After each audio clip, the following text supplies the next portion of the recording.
I'm Dr. Dave Nichol, and this is the Veterinary Business Success Show. On today's episode, we're talking about something that is super close to my heart. That is leadership. Or, actually, it's the reverse of that. It's anti-leadership. What is anti-leadership? And why should you care? Keep listening to find out more.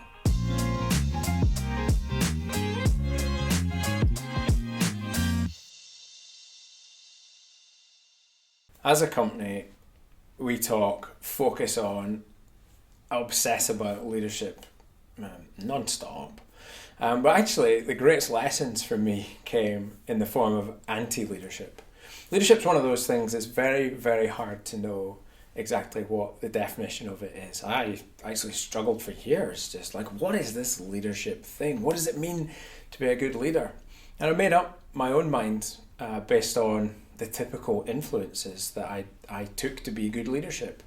Those were previous bosses, employers, those were characters in movies, Hollywood movies, all the great places to get great leadership inspiration. Or not, as it seems to be. Because in those places, actually what I found were anti-leaders. Not all the time, not by a long shot, but frequently. And even if it was just moments of behaviours, actions that I would describe as anti-leadership. And it was only after about 10, maybe 15 years of being in the workplace that it suddenly struck me one time that it was a lot easier to define leadership in the negative. In the same way that a photograph has a negative, leadership has a negative. So anti-leadership, in a sense, is almost the direct opposite of what good leadership should be. And you'll find it just by looking around you. It's rife. And you'll find it in businesses and in relationships that are not functional. So look for sources of pain and look at what the people are doing and then think about what would the opposite of that be. That's anti-leadership. And there's a lot of anti-leaders out there. So there's a lot of learning to do. Bad leaders tend to be very, very judgmental. They shoot first, they ask questions later. So judgment means that you've made your mind up about something. It means you're past any stage of investigation or curiosity. You've jumped straight to this is the answer with absolute certainty. And of course, most of the time, situations have multi-layers of ambiguity about them. And so it pays as a leader to try and check that out and to learn more about that, to get curious. But anti-leaders don't do that. Anti-leaders go straight in for the kill. They've seen the problem, they know the solution, and they're going to damn well tell everybody what to do about that. Anti-leaders tend not to have good emotional control. They get angry, they get upset, and they let that emotion just steamroller out of control and just blow up the workplace. They tend to damage relationships.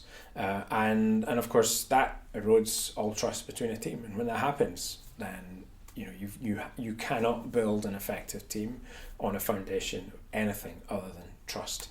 And if you yell at people, if you get upset, then they're going to fear you. Probably that's the driving characteristic of extremely dominant leaders. They wield a power based on fear. And it's a really weak power. It will not get the best out of people. It will get the bare minimum out of people. When fear is high in a workplace, then creativity is very low. Determination to want to step up and nail a problem is very low. Commitment to the big picture is very low. When people are working out of fear, then they're not doing their best work. And they couldn't, because they're constantly looking over their shoulder. They're constantly asking themselves, what am I really being judged on here? They're not going to take the risks that are required to do amazing work, to have breakthroughs. They're going to do the safe stuff that they know they're getting measured on, because that's the safe ground. That's how they know they're not going to get yelled at or incur the wrath of whatever that version of wrath actually looks like. There is another side of anti-leadership, and that's kind of almost the opposite of that, and that's the inability to take charge. It's the inability to take control. It's the inability to handle the big issues and to make decisions. And this is a different kind of leadership. That's just a failure to take ownership of things, almost a dereliction of duties. where you just hand off the power to the team. And again, that can be really damaging because there's no leadership in that situation. There's a vacuum of leadership. And that allows other voices, different conflicting agendas to come into play. And suddenly you've got a team where personal agendas are starting to drive the organization forward. And of course, there's no forward momentum whatsoever when everybody's pointing and pulling a different way. The net, the sum of all of those different forces is going to mean stagnation. Lots of energy, lots of things happening, but absolutely going nowhere, or certainly not going as well as you like. So anti-leadership will either crush a team into submission, or it will cause some form of stagnation and frustration in a team. And that will show up in the performance of the organization. A lot of people think leaders are born. A lot of other people think leaders are made. And certainly it's true that some people are more drawn to leadership. Now the question really is, are people naturally good, gifted leaders? And when you think about traditional or more old-fashioned forms of leadership, the command and control form of leadership that used to exist in the Victorian factory production systems that were dominated the industrial landscape of yesteryear, then leaders would be people with loud voices, with power. They could just tell other people what to do. But when you think about in today's hyper-connected, hypersensitive, multi-layered, multi-skilled workplaces and interconnected markets, that definition doesn't work. And then when you think about generational divides from boomers to Gen X to millennial to Gen Z and beyond, that seems to work a lot less.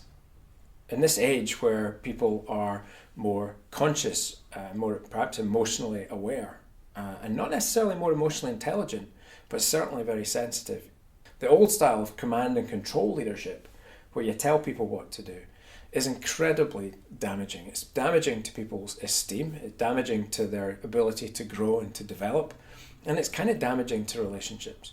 And that's one of the most common forms of anti-leadership that I have seen out there. And it is the predominant one in not just veterinary medicine, but medicine, all of the medical sciences, where you've got this very hierarchical house of cards effect, where you've got senior people at the top just telling people what to do, big egos just telling people what to do and building systems around that ego. That's sort of a very old-fashioned way of doing things, and it's a way that it clearly doesn't translate well in today's world. And if we need to look for any evidence of that fact, just look around at the relative happiness of the people in veterinary medicine. Like, we know that people are almost half of people, like 47% of people, are thinking about quitting the profession over here in the United Kingdom. In the United States, the AVMA are showing us that the population of people in general practice is shrinking by 5% a year. The signs are there. And it is not just because medicine is hard. It's because the situation, the circumstances in which we're trying to do medicine, that's the bit that's hard. And that comes down to leadership. So yes, leaders can be made. But what we've had traditionally are people who believe themselves to be good leaders, who have traditionally also been the people, like me, with the big voices. And I say that with humility, humbleness, because I've been the bad leader. I've been the do it this way, not that way style of leader.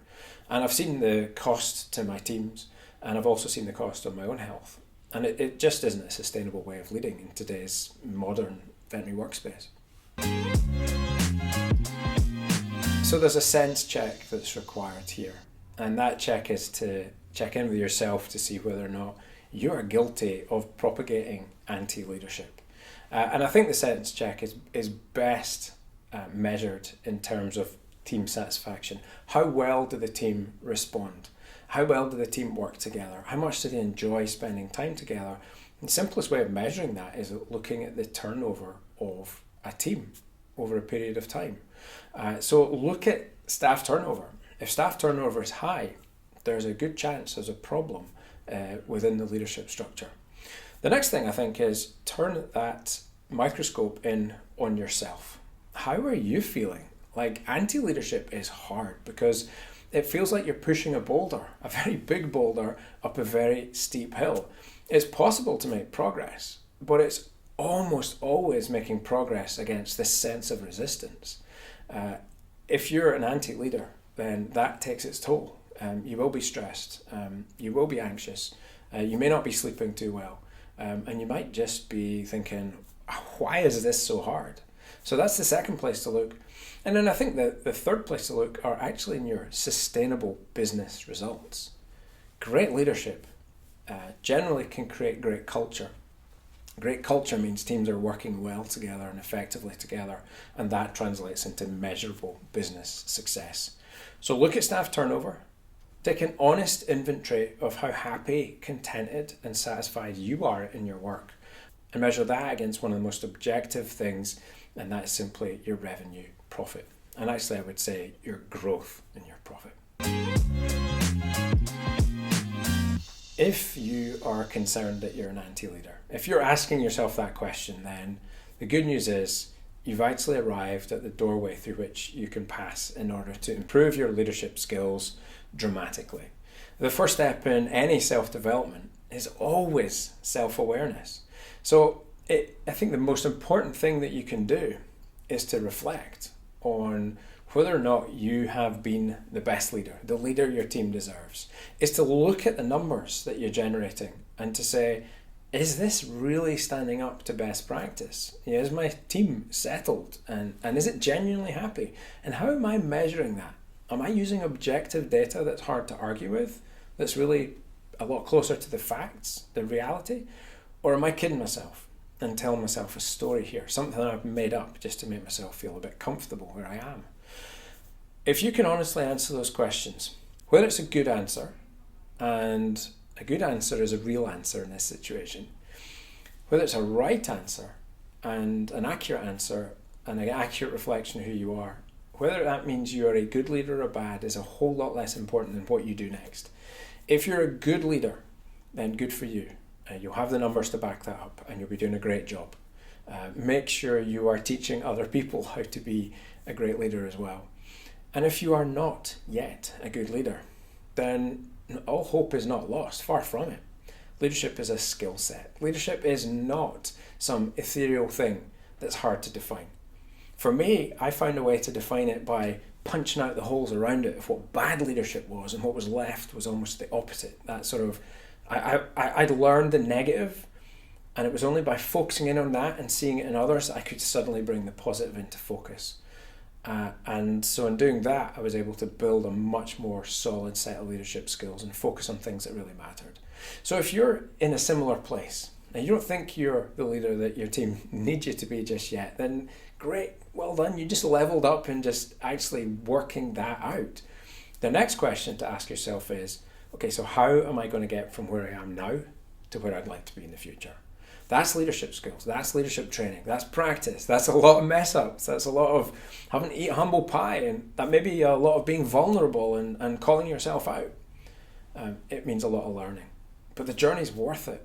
It's absolutely worth it, because the difference between a life in practice as a team leader or as a practice owner, where you have a team that you're fighting, that you're pushing that boulder up the hill, and a practice where the team are united around a common vision, and there is respect and trust as the foundation of that team, the difference couldn't be more dramatic than night and day.